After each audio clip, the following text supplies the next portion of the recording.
ఇంకో పక్క నిన్నే చూశారు, డ్రగ్స్ కూడా తీసుకొచ్చారు. బ్రెజిల్ నుంచి 25,000 కేజీల డ్రగ్స్ ని విశాఖపట్నం పోర్టుకు తీసుకొచ్చారంటే వీళ్ళు ఎంత దుర్మార్గులో మీరు ఒక్కసారి ఆలోచించుకోవాల్సిన అవసరం ఉంది. ఇప్పుడు డ్రగ్స్ వచ్చాయి, విశాఖపట్నానికి వచ్చాయి. నేను సీఎం గా ఉంటే మక్కలు ఇరగొట్టి ఇంపోర్ట్ చేసిన వాడిని, వాడికి సపోర్ట్ చేసిన వాడిని ఒక్కలో మారేసేవాడిని. విశాఖపట్నంలో డ్రగ్స్ పట్టుకుంటే 25,000 కేజీలు డ్రగ్స్ వచ్చాయి. బ్రెజిల్ నుంచి కన్సైన్మెంట్ వచ్చింది. నిన్న చూస్తే విశాఖపట్నంలో డ్రగ్స్, నేను ఒక్కసారి ఆశ్చర్యపోయాను. ఉత్తరాంధ్ర ప్రజలకి రాజధాని అని చెప్పి విశాఖపట్నాన్ని డ్రగ్స్ కేంద్రంగా మార్చినటువంటి విషయాన్ని ఘంటాపథంగా తెలియజేస్తున్నాను.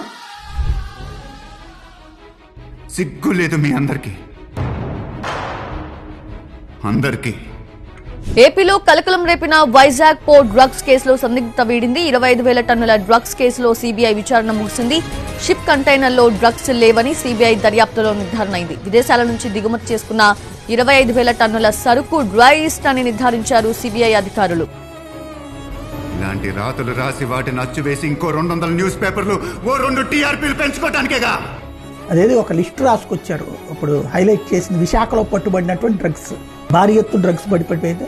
ప్రపంచంలోనే అతిపెద్ద డ్రగ్ రాకెట్, ఆంధ్రప్రదేశ్ ని డ్రగ్ క్యాపిటల్ గా మార్చేసిన సైకో జగన్ కథనేమో డ్రగ్స్ తీసుకొస్తాడు, దాన్ని విజయసాయిరెడ్డి ఏమో పట్టుకొచ్చి ఇక్కడికి దించుతాడు, దాన్ని ఇక్కడేమో జగన్మోహన్ రెడ్డి డబ్బులు తీసుకుంటాడు, సజ్జల భార్గవరెడ్డి అమ్మేస్తాడు. ఇట్లాంటి విచిత్రమైనటువంటి పోస్టులు, పత్రికలు 3 పేజీలు 4 పేజీలు కథనాలు.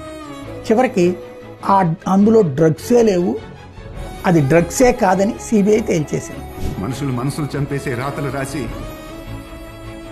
మీ ఇంట్లో బియ్యం కొనుక్కుంటే ఆ బియ్యం మీ ఒంటికి మంచిది కాదు.